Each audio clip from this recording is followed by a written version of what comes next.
Hello and welcome friends to yet another video of fun English class, जहां आप मेरे यानी कि सिमरन के साथ सीखते हैं इंग्लिश अपने घर बैठे बैठे अपने कंफर्ट पे और बहुत ही मज़ेदार तरीके से। तो क्या मैंने आपको कभी अपनी फ्रेंड रिंकिया के बारे में बताया? आज बताती हूँ। तो रिंकिया, जिसके पापा वो ही हंसते हैं, वही मेरी फ्रेंड है। और उसने मुझे कल बताया कि कल उसने एक कांच का ग्लास तोड़ दिया। ग्लास तो तोड़ा ही तोड़ा और अपने पापा से डांट भी खाई। डांटते डांटते उसके पापा ने उसको ये बोला कि ये तूने गलत किया है। तो मैंने सोचा कि हम कई बारी कुछ चीजें गलत कर देते हैं और कुछ चीजें हम सही भी करते हैं। तो उन चीजों को किसी और को बताना कि ये आपने गलत किया है या ये आपने सही किया है, उसको इंग्लिश में कहने के भी बड़े तरीके हैं। तो आज मैं आपके लिए वही तरीके लाई हूँ। तो आज मैं आपके लिए कुछ ऐसे ही फ्रेजेस लाई हूँ which you can use when you want to tell someone कि आप गलत हैं, या फिर you want to tell someone कि आप सही हैं। तो पहले हम गलत से शुरुआत करेंगे, फिर हम सही की बात करेंगे। वीडियो को शुरू होने से पहले वीडियो को लाइक ज़रूर कर दीजिए अगर आपको वीडियो पसंद आ रही हो। चैनल को सब्सक्राइब ज़रूर कर दीजिए ताकि आप ऐसा ही कंटेंट रोज़ रोज़ देख सकें। हमारे डिस्क्रिप्शन बॉक्स में हमारे टेलीग्राम चैनल का भी लिंक है, जहां आप ज्वाइन कर सकते हैं और इंग्लिश से जुड़ी छोटी मोटी खबरें, सारी इम्पोर्टेंट खबरें और अपडेट्स लेते रहें और हमारी वीडियो के भी अपडेट्स आपको मिलते रहेंगे वहाँ पर। तो चलिए, वीडियो शुरू होने से पहले एक और बात, हम खेलते हैं रिडल हमारी हर वीडियो में। तो आपके लिए आज मैं लाई हूँ एक और इंटरेस्टिंग रिडल। तो मुझे ये बताओ कि ऐसा कौन सा वर्ड है जो पी से स्टार्ट होता है और ई पे खत्म होता है और उसके अंदर बहुत सारे लेटर्स होते हैं। तो सोच के बताओ। जब तक आप सोच रहे हैं तब तक आप ये सीखिए कि आप ऐसे कौन से तरीके से बात कर सकते हैं और किसी को बता सकते हैं अगर वो गलत हो। सबसे पहले तो आप किसी को ये कह सकते हैं कि I am afraid you are not right. अब जब आप ये कहते हैं तो आप ये कहना चाहते हैं कि मुझे लग रहा है कि आप शायद कुछ सही नहीं हैं। तो it is a very polite way of telling somebody कि आप गलत हैं यहाँ पर। ये शायद इस चीज़ का जवाब ना हो। या फिर अगर कोई व्यक्ति कोई काम करके दिखाए और वो काम आपके लिए गलत हो, शायद कोई बॉस अपने कलीग से पूछे कि आपने ये वाला फाइल का ये वाला काम कर दिया और वो गलत हो, तो वो बॉस को अगर बोलना हो अपने कलीग से कि आपने ये गलत किया है, तो आप ये बोल सकते हैं कि I am afraid that's not quite right, मतलब कि वो थोड़ा ठीक नहीं है। It is a polite way of saying कि ये गलत है, इसको ठीक कर लो। ठीक है। अब अगर आप कोई मैथ्स का क्वेश्चन गलत कर दे या आप अपने फ्रेंड को समझा रहे हो और वो एक क्वेश्चन गलत कर दे, तो आप उनको कैसे बोलेंगे कि भाई ये तूने गलत आंसर लिखा है, ये आंसर तो सही नहीं है। तो आप उनको ये कह सकते हैं, no you have got that one wrong, मतलब कि तुम्हारा ये जवाब सही नहीं है, गलत है, इसको ठीक करो।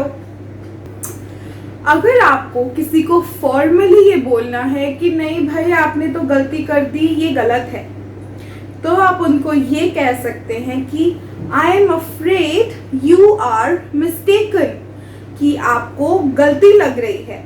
अब सपोज करो आपको फोन आए, आपका नाम तो सिमरन है और आपको कोई बोले कि हेलो क्या मैं नुपुर से बात कर सकता हूँ, तो आप बोलेंगे oh I am afraid you are mistaken, I am not Nupur. मतलब कि आप उन्हें बोल सकते हैं कि आप शायद गलत हैं या गलत जगह आपने फोन मिला दिया। ठीक है। जब आपको किसी को ये बताना हो कि जो आप सोच रहे हो वो गलत है, ऐसा कुछ भी नहीं है जैसा आप सोच रहे हो, तो आप उनको ये बोल सकते हैं कि I think you are thinking wrong, it is not like that. मतलब कि जैसे आप सोच रहे हो वो वैसा नहीं है। तो दोस्तों, इससे मुझे एक पहेली याद आई। तो अगर एक लड़की एक बिल्डिंग के नीचे खड़ी है तो उसको क्या बोलेंगे? सिर्फ एक वर्ड में उसको बोलेंगे मिसअंडरस्टैंडिंग। तो अगर मिसअंडरस्टैंडिंग हो जाती है और आप समझाना चाहते हैं दूसरे व्यक्ति को कि भाई जो तुम सोच रहे हो वो नहीं है ऐसा, तुम गलत सोच रहे हो, तब आप उनको ये बोल सकते हो, it's not what it looks like, you are wrong. मतलब कि ये जैसा दिख रहा है ऐसा बिल्कुल नहीं है, कुछ ना कुछ मिसअंडरस्टैंडिंग है, इट इज रॉन्ग, जो आप सोच रहे हो वो गलत है। तो आप ऐसे यूज कर सकते हो। ऑल्सो जब आप अपनी पोजीशन क्लैरिफाई करना चाहते हो और बोलना चाहते हो कि मैं यहाँ गलत नहीं हूँ, जो तुम सोच रहे थे वो गलत है, तब आप क्या बोलेंगे? तब आप बोल सकते हैं don't get me wrong, I did not do this. मतलब कि मुझे गलत मत समझो, मैंने ये नहीं करा। ठीक है। अब जिंदगी में हर कोई गलत तो नहीं होता, कुछ चीजें तो सही भी होती हैं। तो अगर हमें ये बताना है किसी को कि किसी ने जो काम किया है वो बिल्कुल सही है, तब आप उनको इंग्लिश में कैसे बताएंगे? तो अब मैं आपको सिखाऊंगी कुछ ऐसे वेज जहां पर अगर कोई सही है और आप उनको ये बताना चाहें कि वो सही है, तो आप उनको कैसे बताएंगे। सबसे पहले सिर्फ 2 वर्ड्स में आप उनको ये बोल सकते हैं दैट्स राइट, यानी कि किसी ने कोई सही जवाब दिया है किसी भी क्वेश्चन का, तो that's right, you score 100 marks. या फिर किसी ने बिल्कुल ही right, correct, on the spot बहुत ही सही आंसर दिया है, तो आप उनको कैजुअली ये बोल सकते हैं दैट्स स्पॉट ऑन, मतलब कि you're right। अच्छा, इसको अगर हमें एक मुहावरे के तरीके से बोलना हो तो कैसे बोलेंगे? तो हम ये बोलेंगे कि you have hit the nail on the head, मतलब कि तुमने सर पे हथौड़ा मारकर कील को अंदर नहीं किया, लेकिन तुमने सही जवाब दिया। मुहावरों से याद आया, मैंने इडियम्स पे भी वीडियोस बनाई हैं, जिन वीडियोस का लिंक मैं आपको इस डिस्क्रिप्शन बॉक्स में दे दूंगी। वहां से आप अपनी इंग्लिश को मज़ेदार करने के लिए कुछ इडियम्स का यूज जो आपकी डेली लाइफ में होता है उन्हें यूज कर सकते हैं। आगे बढ़ते हुए मैं आपको कुछ और तरीके बताती हूँ। Those are ways to tell someone that you are correct. जब आपको किसी की बात से अग्री करना हो और आप उनकी बात से पूरी तरह सहमत ना हो, यानी कि पूरी तरह कन्विंस ना हो, थोड़ा 50-50 वाला हिसाब हो, तब आप उनको कैसे बोल सकते हैं? आई सपोज सो या फिर आई गेस।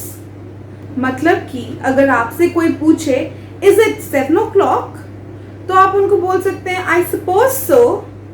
यहाँ पर आप उनसे शायद अग्री कर रहे हैं कि हाँ होंगे, 7 बज गए होंगे, लेकिन आपको पूरी तरह कन्विंस नहीं है, आपको पूरी तरह पता नहीं है, तो आप उनको बोल रहे हैं हाँ तुम ठीक होगे, तो आई सपोज सो।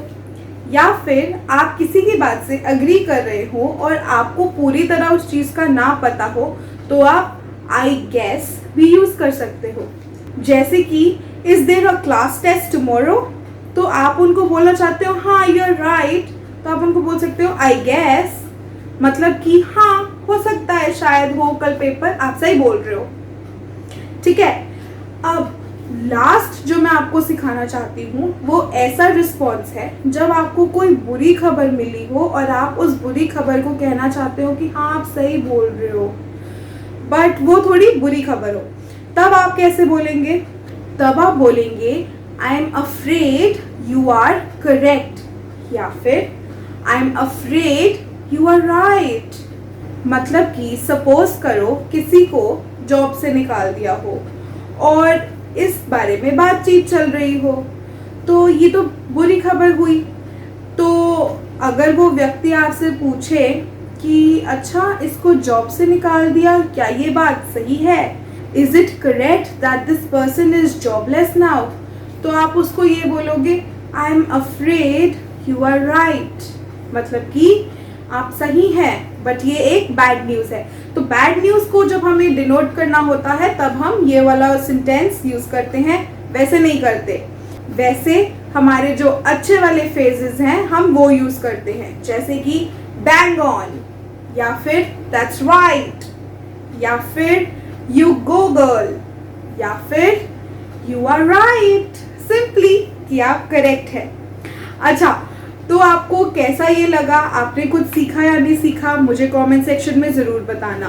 तो जाते जाते मैं आपको वो रिडल का जवाब भी दे जाती हूँ, नहीं तो आप सोचते रहोगे। तो मैंने आपसे रिडल तो यही पूछी थी ना कि एक ऐसा वर्ड बताओ मुझे जो पी से शुरू होता हो और ई पे ख़त्म होता हो और उसके अंदर बहुत बहुत बहुत बहुत सारे लेटर्स हो। तो the word is post office. Post office में बहुत सारी चिट्ठियां होती हैं ना इसीलिए। Okay, so how do you like my riddle? Do comment and like this video. Do share this video with friends and family and your relatives, ताकि वो भी आपकी तरह इंग्लिश बहुत ही फट से सीख सकें। और इस चैनल को सब्सक्राइब करना ना भूलिए। Thanks for watching.